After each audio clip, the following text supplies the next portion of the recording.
दोस्तों 10 सबसे शक्तिशाली धनुर्धर जिनकी शक्ति के आगे देवता भी नतमस्तक हो जाते थे। पौराणिक काल में धनुर्धर तो बहुत हुए थे, लेकिन एक ऐसा भी धनुर्धर था जिसे देखकर खुद भगवान श्री कृष्ण भी भयभीत हो गए थे। एक ऐसा भी धनुर्धर था जो अपने बाणों से समुद्र को भी सुखा देता था, और एक ऐसा भी धनुर्धर था जो क्षण भर में पूरी सृष्टि का विनाश कर सकता था। सबके पास थे एक से बढ़कर एक दिव्य अस्त्र, लेकिन सर्वश्रेष्ठ तो सर्वश्रेष्ठ ही होता है। आखिर कौन था सर्वश्रेष्ठ धनुर्धर? क्या अर्जुन सर्वश्रेष्ठ था? नहीं। क्या कर्ण सर्वश्रेष्ठ था? नहीं। आप जितना भी सोच लो अंदाजा नहीं लगा पाएंगे कि कौन थे पौराणिक काल के सबसे सर्वश्रेष्ठ धनुर्धर। उसके जैसा धनुर्धर आज तक ना ही कभी हुआ है और ना ही कभी होगा। तो आइए जानते हैं प्राचीन भारत के 10 सबसे शक्तिशाली धनुर्धरों के बारे में। पहले सबसे कमजोर योद्धा से शुरू करेंगे और उसके बाद सबसे शक्तिशाली धनुर्धर के बारे में। दोस्तों नंबर 10 पर है द्रोणाचार्य। जब महेंद्र पर्वत पर भगवान परशुराम अपना सब कुछ ब्राह्मण को दान कर रहे थे, तब द्रोणाचार्य उनके पास पहुंचते हैं और उनसे संपूर्ण दिव्य अस्त्रों का ज्ञान प्राप्त करते हैं। उन्होंने ही कौरव और पांडवों को शस्त्र चलाना सिखाया था।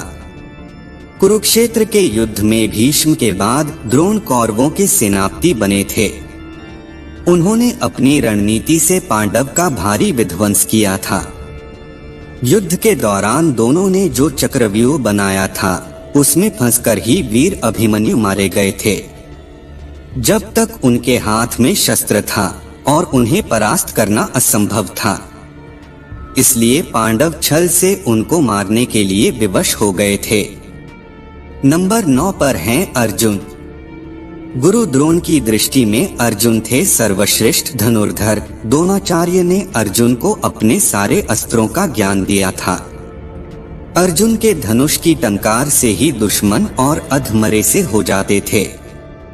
अर्जुन के पास देवताओं के सारे दिव्यास्त्र थे।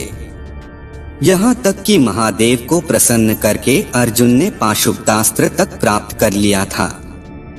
अर्जुन दोनों हाथों से बाण चला सकते थे, इसलिए उन्हें सव्यसाची कहा जाता है। द्रौपदी के स्वयंवर में कर्ण को छोड़कर सभी धनुर्धर जहां विफल हो गए थे, वहां अर्जुन ने बहुत ही आसानी से लक्ष्य को भेद दिया था। खांडव वन में अर्जुन ने देवराज इंद्र को परास्त कर दिया था। जिन निवात कवच राक्षसों को रावण भी हरा नहीं पाया था, उन्हें अर्जुन ने परास्त कर दिया। नंबर 8 पर है भीष्म। दोस्तों भीष्म गंगा माता के पुत्र थे। उनके गुरु स्वयं भगवान परशुराम थे। एक बार तो अपने गुरु परशुराम के साथ ही भीष्म का युद्ध हो गया था। युद्ध में भीष्म और परशुराम जी एक दूसरे पर महाविनाशकारी अस्त्र शस्त्र चला रहे थे, लेकिन इस युद्ध का कोई परिणाम नहीं निकल रहा था। आखिर में इस युद्ध को रोकने के लिए देवताओं को आना पड़ा। जब कुरुक्षेत्र का युद्ध शुरू हुआ था, तब भीष्म कौरवों के प्रथम सेनापति बने थे। भीष्म के बाणों के आगे पांडव पक्ष का कोई भी योद्धा टिक नहीं पाया। भगवान श्री कृष्ण ने इस युद्ध में शस्त्र न उठाने का प्रण लिया था, लेकिन भीष्म ने अपने पराक्रम से श्री कृष्ण को अपनी प्रतिज्ञा तोड़कर शस्त्र उठाने के लिए विवश कर दिया था। भीष्म को नियमानुसार युद्ध करके परास्त करना असंभव था, इसलिए शिखंडी को सामने रखकर अर्जुन ने भीष्म को बाणों की सैया पर सुला दिया। नंबर 7 पर एकलव्य। दोस्तों एकलव्य महाभारत काल के एक श्रेष्ठ धनुर्धर थे।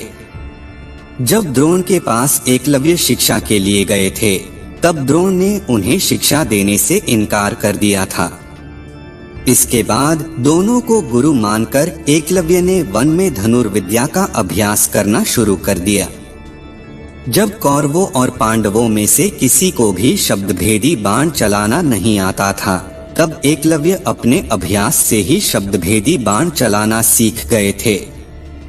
उनके धनुर्विद्या को देखकर अर्जुन को भी लगने लगा था कि एकलव्य ही सबसे सर्वश्रेष्ठ धनुर्धर है। लेकिन एक समय गुरु दक्षिणा के नाम पर द्रोणाचार्य ने एकलव्य का अंगूठा कटवा दिया था। इसके बाद अंगूठे के बिना भी एकलव्य ने बाण चलाना सीख लिया था। दोस्तों, आधुनिक धनुर्विद्या में अंगूठे के बिना ही बाकी उंगलियों से बाण चलाया जाता है, जिसका आविष्कार सबसे पहले एकलव्य ने ही किया था। एकलव्य इतने शक्तिशाली थे कि भगवान श्री कृष्ण को एकलव्य का वध करना पड़ा था। एकलव्य के बारे में भगवान श्री कृष्ण ने कहा था, अगर एकलव्य का अंगूठा ना कटा होता तो एकलव्य दूसरा परशुराम बनकर जंगल में घूमता रहता। तब दानव, राक्षस, नाग, देवता कोई भी उसको परास्त नहीं कर पाता। कोई मनुष्य तो उसके सामने खड़ा भी नहीं हो पाता। भगवान श्री कृष्ण ने जिस धनुर्धर की तुलना भगवान परशुराम जी से की हो, वो कितने शक्तिशाली होंगे आप सोच सकते हैं। नंबर 6 पर है बर्बरीक। दोस्तों, बर्बरीक घटोत्कच के पुत्र थे। उनके पास ऐसे 3 बाण थे जिसके सहारे वो पल भर में कुरुक्षेत्र के युद्ध को खत्म कर सकते थे।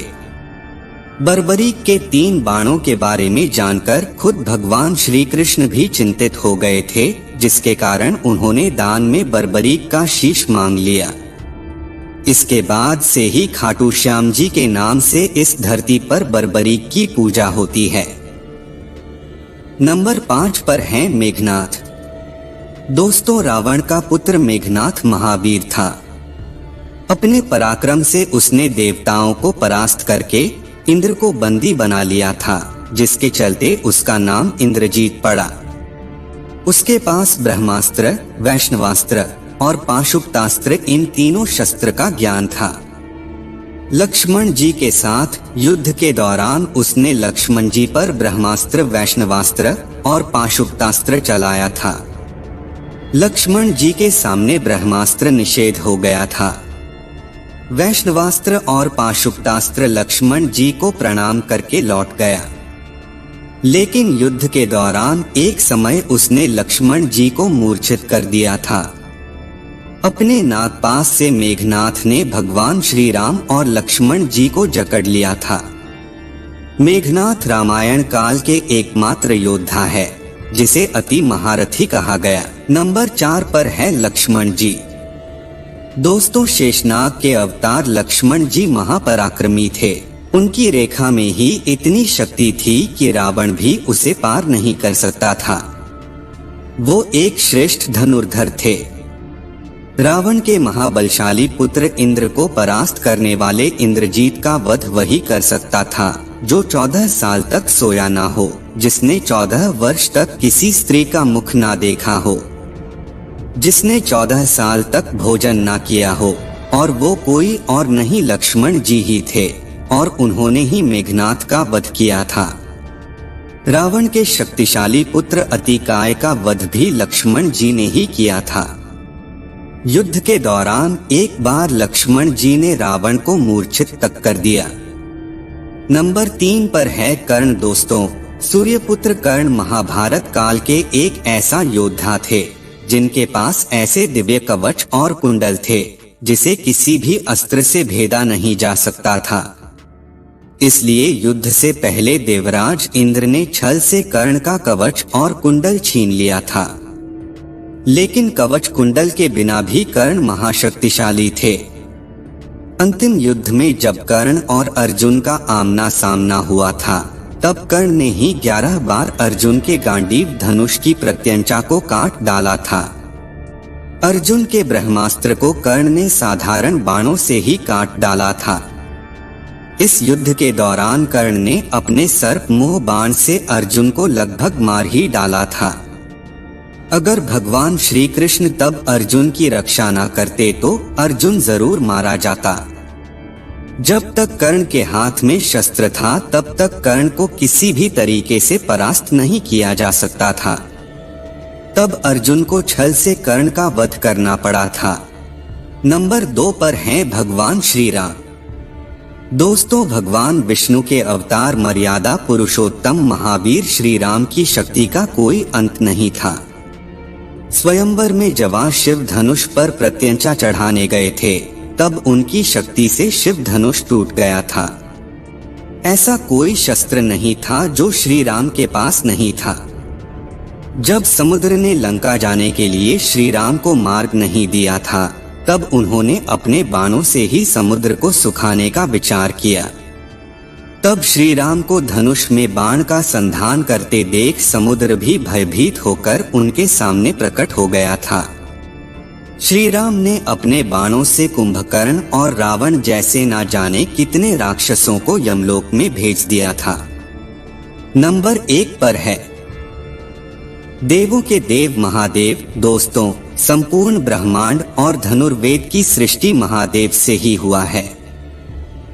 वही इस सृष्टि की शुरुआत है और वो ही इसका अंत है। उनकी शक्ति अनंत है।